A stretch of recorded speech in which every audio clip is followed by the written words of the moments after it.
ఆర్థిక మంత్రిగా, భారత ప్రధానమంత్రిగా ఆయన వివిధ హోదాలలో తన సేవలను ఈ దేశానికి అందించారు. డాక్టర్ మన్మోహన్ సింగ్ గారు మన దేశంలో ఆర్థిక సంస్కరణలను రూపశిల్పి.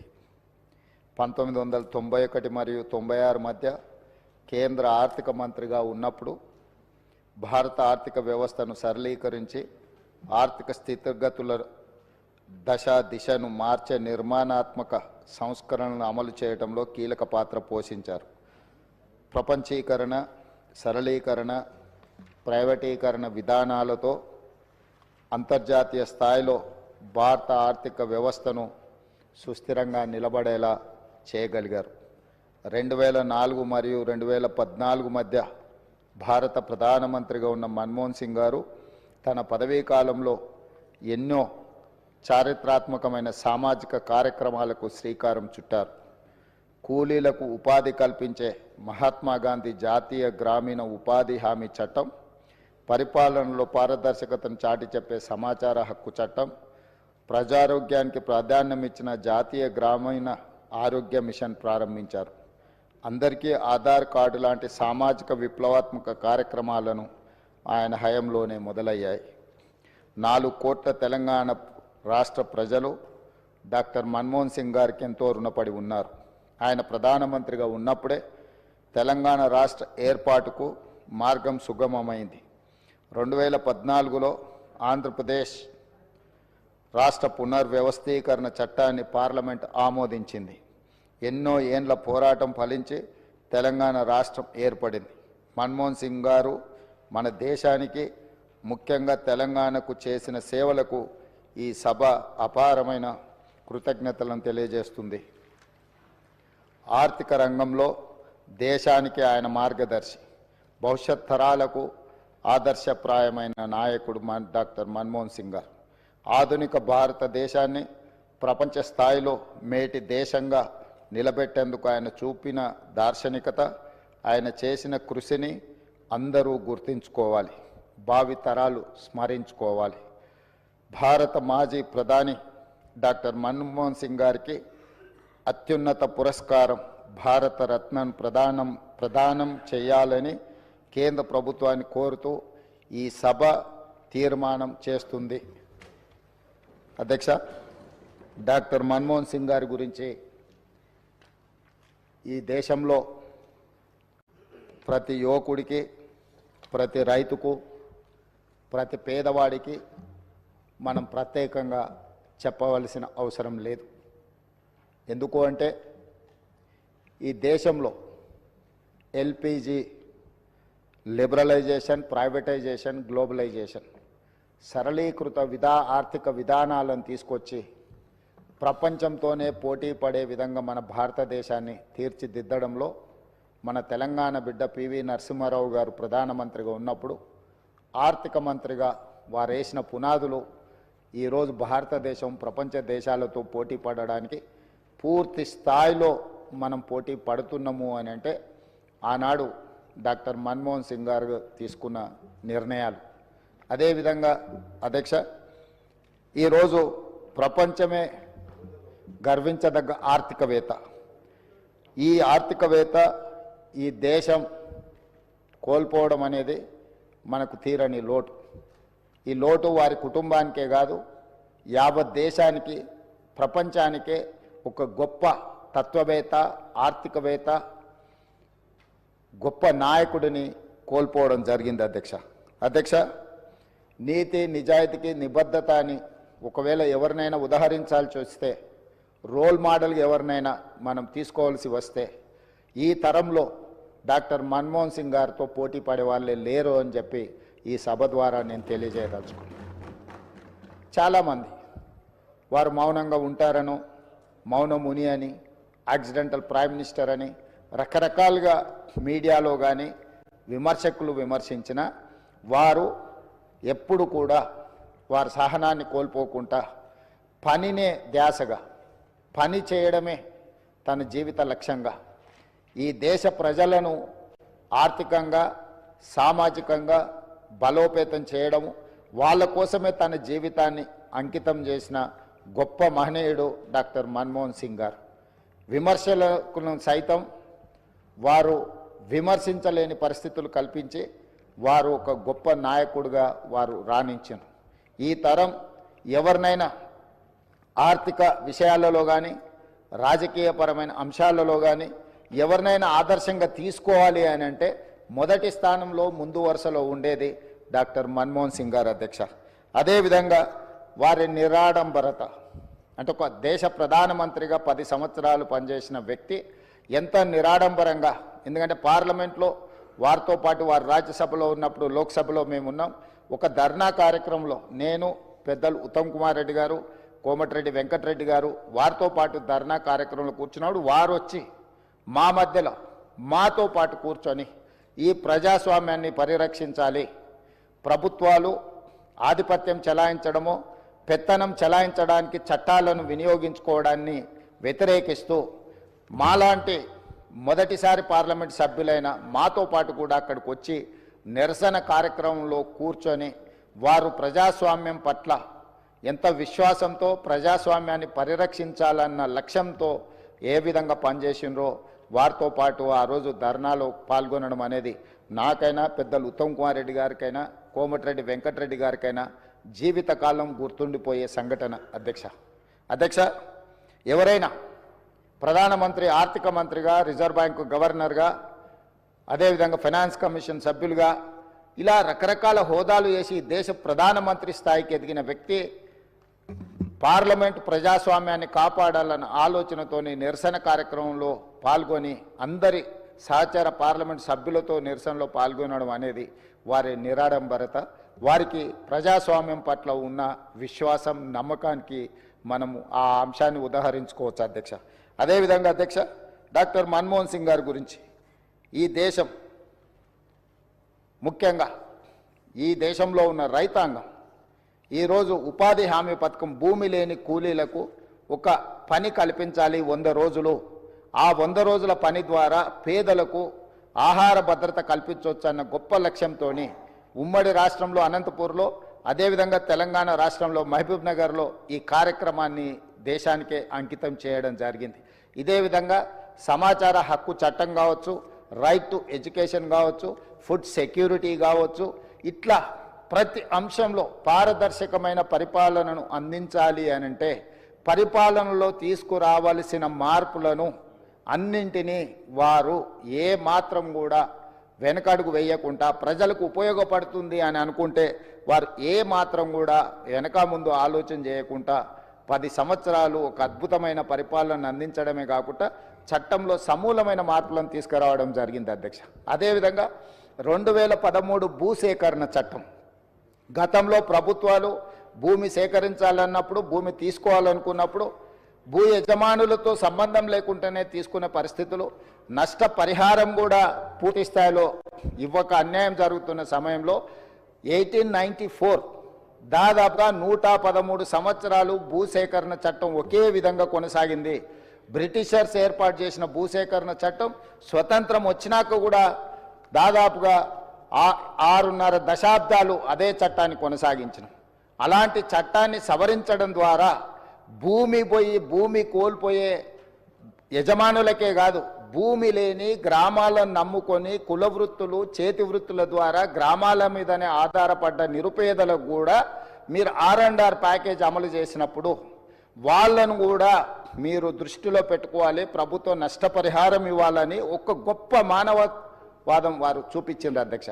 ఏంటంటే భూసేకరణ చట్టం గ్రామాలు ముంపుకు గురైనప్పుడు గ్రామంలో ఉండే భూ యజమానులకు లేదా ఆస్తులు ఉన్న వాళ్లకు మాత్రమే నష్టపరిహారం వచ్చేది. గ్రామాన్నే నమ్ముకున్న కుల వృత్తులు, చేతి వృత్తులకు సంబంధించిన వాళ్ళు, భూమి లేని వాళ్ళు, సొంతంగా ఇల్లు లేని వాళ్లకు ప్రభుత్వం ఎలాంటి నష్టపరిహారం ఇచ్చేది కాదు అంతకంటే ముందు. కానీ డాక్టర్ మన్మోహన్ సింగ్ గారు తీసుకొచ్చిన 2013 భూసేకరణ చట్టం ద్వారా గ్రామాలలో ఉన్న, ముంపుకు గురైతున్న గ్రామాలలో ఉన్న నిరుపేదలు ఎవరైతే ఉన్నారో కుల వృత్తులను, చేతి వృత్తులను నమ్ముకున్న వాళ్ళకు కూడా ఖచ్చితంగా ప్రభుత్వం సహాయం అందించాలి. గ్రామమే మునిగినప్పుడు, గ్రామం మీద ఆధారపడి బతుకుతున్న వాళ్ళు నిరాశ్రయులు అన్నప్పుడు ఎక్కడికి వెళ్ళాలనో, ఎక్కడ బ్రతకాలనో తెలియని పరిస్థితి. ఇది ఒక మానవత్వం లేని ఆలోచన. కాబట్టి దీన్ని తప్పకుండా తొలగించి వాళ్లకు నష్టం పరిహారం ఇవ్వడమే కాకుండా వాళ్ళ కష్టం కలగకుండా చూడాలని ఆ చట్టంలో డాక్టర్ మన్మోహన్ సింగ్ గారు మార్పులు తీసుకొచ్చారు.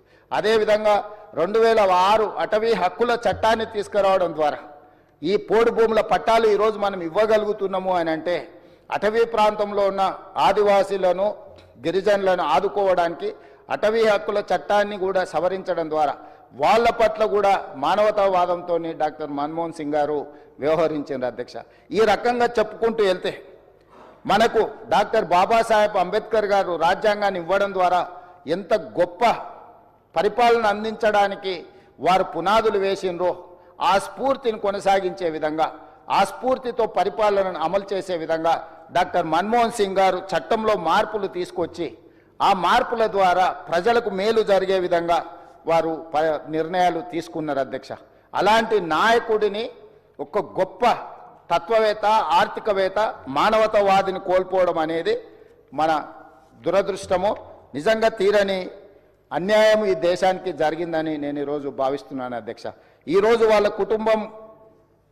కుటుంబం బాధ కంటే ఈ దేశంలో ఉండే నిరుద్యోగ యువత, ముఖ్యంగా ఈ దేశంలో ఈరోజు ప్రపంచానికే మన మేధా సంపత్తిని ఎగుమతి చేయగలుగుతున్నాము అని అంటే ఈరోజు సరళీకృత విధానాలు తీసుకురావడం ద్వారా మన దగ్గర చదువుకున్న ఇంజనీర్లు కావచ్చు, లేకపోతే మేధావులు కావచ్చు, ఈరోజు ప్రపంచంలో ఐటీ రంగాన్ని శాసించగలుగుతున్నాము అని అంటే వారు తీసుకొచ్చిన సరళీకృత విధానాలతో ఈ దేశంలో చదువుకున్న విద్యార్థులు ప్రపంచ దేశాలనే ఆర్థిక రంగాలలోనే కాకుండా సాంకేతిక రంగాలలో శాసించగలిగే స్థాయికి మనం ఎదిగినము అని అంటే ఇందులో డాక్టర్ మన్మోహన్ సింగ్ గారి యొక్క పాత్ర, వారి యొక్క ఆలోచన విధానాన్ని మనం స్మరించుకోవాల్సిన అవసరం ఉన్నది అధ్యక్ష ఈ సందర్భంగా ఈ సభలో. అదేవిధంగా అధ్యక్ష, డాక్టర్ మన్మోహన్ సింగ్ గారు ఈ దేశానికి మాజీ ప్రధాని, మాజీ ఆర్థిక మంత్రి, మాజీ ఆర్బీఐ గవర్నర్, కానీ తెలంగాణకు మాత్రం ఆత్మ బంధువు. ఎందుకంటే 60 ఏళ్ల తెలంగాణ కళను సాకారం చేసిన నాయకుడు, ప్రధానమంత్రి హోదాలో తెలంగాణకు రాష్ట్ర హోదా కల్పించిన గొప్ప మానవతావాది. తెలంగాణలో ఆయన అనుబంధం విడదీయలేనిది, రాష్ట్రం ఉన్నంత వరకు మర్చిపోలేనిది. ఈ రాష్ట్రానికి పురుడు పోసిన డాక్టర్గా మన్మోహన్ సింగ్ గారిని తెలంగాణ సమాజం ఎప్పటికీ గుండెల్లో పెట్టుకుంటుంది. తెలంగాణ ప్రజలకు శ్రీమతి సోనియా గాంధీ గారు ఇచ్చిన మాటను పార్లమెంటరీ ప్రక్రియలో నెరవేర్చే బాధ్యత తీసుకున్న గ్రేట్ లీడర్ మన్మోహన్ సింగ్ గారు.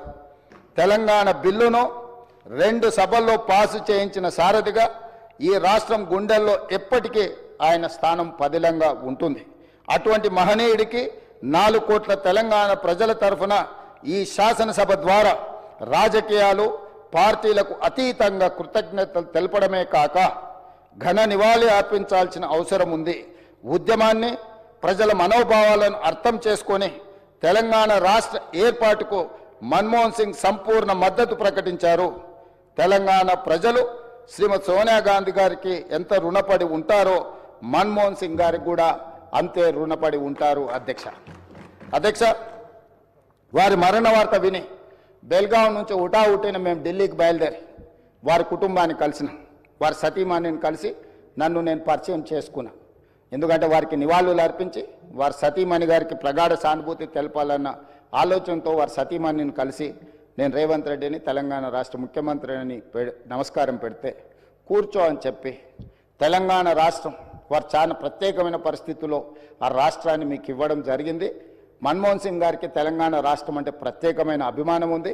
ఆ రాష్ట్రాన్ని మీరు కష్టపడి అభివృద్ధి పదం వైపు నడిపించండి, మన్మోహన్ సింగ్ గారి ఆశీస్సులు మీకు ఉంటాయి అని చెప్పి వారి సతీమణి చెప్పినప్పుడు స్పష్టంగా కుటుంబం మొత్తం తెలంగాణ ప్రజలకు అండగా నిలబడుతుందని నాకు అనిపించింది అధ్యక్ష. తెల్లవారి ఏఐసిసి ఆఫీస్ నుంచి వారి శివయాత్రకు బయలుదేరడానికి అన్ని ఏర్పాట్లు చేసినప్పుడు వారి వాహనంలో కూర్చోవడానికి నన్ను ముందుకు పిలిస్తే నేను అక్కడికి వెళ్ళి నించున్నాను. పక్కన ఒక మహిళ నించొని మీరెవరు అని అడిగింది. నేను వారిని ఎవరో సహజంగా అక్కడికి వచ్చిన వారికి నివాళులు అర్పించడానికి వచ్చిన వాళ్ళు ఎవరో అనుకొని చాలా క్యాజువల్గా మాట్లాడాను అధ్యక్ష. కాసేపు అయినాక మాట్లాడితే వారు మన్మోహన్ సింగ్ గారి 2వ కుమార్తె. అంటే ఎంత సింపుల్గా, ఎంత నిరాడంబరంగా వారి 2వ కుమార్తె అక్కడ నించోవడం అనేది ఆ కుటుంబం యొక్క నిరాడంబరత. అంటే ఒక ప్రధానమంత్రిగా 10 సంవత్సరాలు, ఆర్బీఐ గవర్నర్గా, ఆర్థిక మంత్రిగా వివిధ హోదాలలో ఈ దేశానికి సేవలు అందించిన మన్మోహన్ సింగ్ గారి కుటుంబము అంత నిరాడంబరత ప్రదర్శించి, అంత సామాన్యులు అక్కడికి వచ్చిన వారి అభిమానులు, వారి శ్రేయోభిలాషుల మధ్యలో నించొని వారి నివాళులు అర్పించే కార్యక్రమంలో పాల్గొన్నారంటే వారు ఒక గొప్ప విలువలతో వాళ్ళ పిల్లలని, వాళ్ళ కుటుంబాన్ని ముందుకు నడిపించిండు. వాళ్ళ కుటుంబానికే కాదు అధ్యక్ష, ఈరోజు ఈ దేశ యువకులకు అందరికీ కూడా డాక్టర్ మన్మోహన్ సింగ్ గారు ఆదర్శము. వారి ఆదర్శాలను తీసుకొని వారి మేధోశక్తిని మన యువత అందిపుచ్చుకొని వారిచ్చిన అవకాశాలను మనం ఈరోజు ప్రపంచానికి సేవలను అందించే, ప్రపంచాన్నే శాసించే స్థాయికి ఈరోజు మన దేశం ఆర్థికంగా నిలబడ్డది అధ్యక్ష. ఆర్థికంగా, రాజకీయంగా, సాంకేతికంగా ఈరోజు అన్ని రకాలుగా ఈ దేశం బలపడ్డది. ఈ దేశం ప్రపంచంతో పోటీ పడుతున్నదంటే డాక్టర్ మన్మోహన్ సింగ్ గారి సేవలు ఎన్నో ఈ దేశానికి ఉపయోగపడ్డాయి అధ్యక్ష. అలాంటి గొప్ప నాయకుడిని కోల్పోయిన సందర్భంగా ఈరోజు తెలంగాణ శాసనసభ తమరి నాయకత్వంలో ఒకరోజు సమావేశాలను ఏర్పాటు చేసి రాజకీయాలకు అతీతంగా ఎన్ని విషయాలలో మనకు భిన్న అభిప్రాయాలు ఉన్నా ఈ దేశంలో ఉండే 140 కోట్ల ప్రజలకు అన్ని రాజకీయ పార్టీలు, అన్ని సంఘాలు, ఆర్ఎస్ఎస్ నుంచి ఆర్ఎస్యు వరకు, కమ్యూనిస్టుల నుంచి ఈరోజు మిగతా రాజకీయ పార్టీల వరకు ఎవరిని తీసుకున్నా ఈరోజు మన్మోహన్ సింగ్ గారి పట్ల ఏకాభిప్రాయమే వ్యక్తం చేయాల్సిన సందర్భం అధ్యక్ష. అందుకే మీ అందరి తరఫున సభలో అందరి సభ్యుల సంపూర్ణ సహకారంతో డాక్టర్ మన్మోహన్ సింగ్ గారికి భారతరత్న ఇచ్చి వారి గౌరవాన్ని ఏ పదవులైనా, ఏ హోదాలైనా వాటికే వన్నె తీసుకొచ్చిన మన్మోహన్ సింగ్ గారు. అందుకే ఈరోజు వారికి భారతరత్న ఇవ్వాలని తమరి ముందు ఈ సభలో సభ్యులందరి ఆమోదం కోరుతూ ఈ తీర్మానాన్ని ప్రవేశపెట్టిన. ఇదే కాకుండా ఆర్థికవేత్తగా ఆర్థిక విధానాలను ముందుకు తీసుకొచ్చిన డాక్టర్ మన్మోహన్ సింగ్ గారి విగ్రహం తెలంగాణ రాష్ట్ర ఏర్పాటులో ప్రధానమంత్రిగా రాజ్యసభలో ఒక దశలో రాజ్యాంగ సవరణల కోసం వచ్చిన చర్చలో తెలంగాణ రాష్ట్రం వెనక్కి పోతుందేమో అన్నంత గందరగోళ పరిస్థితులు ఏర్పడ్డాయి అధ్యక్ష. ఆ సమయంలో వారి అనుభవాన్ని కంప్లీట్గా, ముఖ్యంగా మనం ఇక్కడ గుర్తు చేసుకోవాల్సింది డాక్టర్ మన్మోహన్ సింగ్ గారికి అత్యంత సన్నిహితుడుగా, అత్యంత నమ్మకమైన సహచరుడుగా జైపాల్ రెడ్డి గారు కొనసాగినారు. జైపాల్ రెడ్డి గారు ఆ రోజు మన్మోహన్ సింగ్ గారితో మాట్లాడి సమన్వయపరిచి రాజ్యసభలో ఆ సవరణలకు అవసరమైన స్టేట్మెంట్ ప్రధానమంత్రికి వెళ్ళి రాజ్యసభలో వారు స్టేట్మెంట్ ఇవ్వడం జరిగింది. రాజ్యాంగ సవరణకు తిరిగి లోక్సభకు పంపాల్సిన పరిస్థితుల నుంచి ఆ క్లిష్టమైన పరిస్థితిలో వ్యూహాత్మకంగా చతురతతో డాక్టర్ మన్మోహన్ సింగ్ గారు రాజ్యసభలో వెళ్ళి ప్రకటన చేయడంతో ఈరోజు మన సర్వస్వతంత్ర తెలంగాణ రాష్ట్రంగా మనం ఏర్పడడమే కాకుండా 10 సంవత్సరాలు పూర్తి చేసుకొని తెలంగాణ రాష్ట్రంలో మనం పరిపాలన కొనసాగిస్తున్నాం. కాబట్టి ఈరోజు వారితో తెలంగాణకున్న ఈ బంధము మనం ఎప్పటికీ మర్చిపోలేనిది. కాబట్టి ఈరోజు తమరి అనుమతితోటి ఫైనాన్షియల్ డిస్ట్రిక్ట్లో ఒక మంచి ప్లేస్లో డాక్టర్ మన్మోహన్ సింగ్ గారి విగ్రహావిష్కరణ చేసుకోవడం ద్వారా శాశ్వతంగా మనము వారి వర్ధంతులు, జయంతులు, వారి జ్ఞాపకాలు శాశ్వతంగా తెలంగాణ ప్రజల గుండెల్లో పదిలమై ఉండే విధంగా ఇంకేదైనా సలహా సూచనలు ఎవరైనా ఇచ్చినా కూడా ఒక మంచి ప్రాంతంలో మాజీ ప్రధానమంత్రి డాక్టర్ మన్మోహన్ సింగ్ గారి విగ్రహాన్ని ప్రజలందరూ గుర్తుపెట్టుకునే విధంగా, ప్రజలందరూ వారిని స్ఫూర్తి తీసుకునే విధంగా, ఎక్కువగా ప్రజలు ఎక్కడైతే మమేకమవుతుంటారో, కలుస్తుంటారో ఆ ప్రాంతంలో డాక్టర్ మన్మోహన్ సింగ్ గారి విగ్రహం ఉంటే మనందరికీ స్ఫూర్తి నింపిన వాడవుతారు.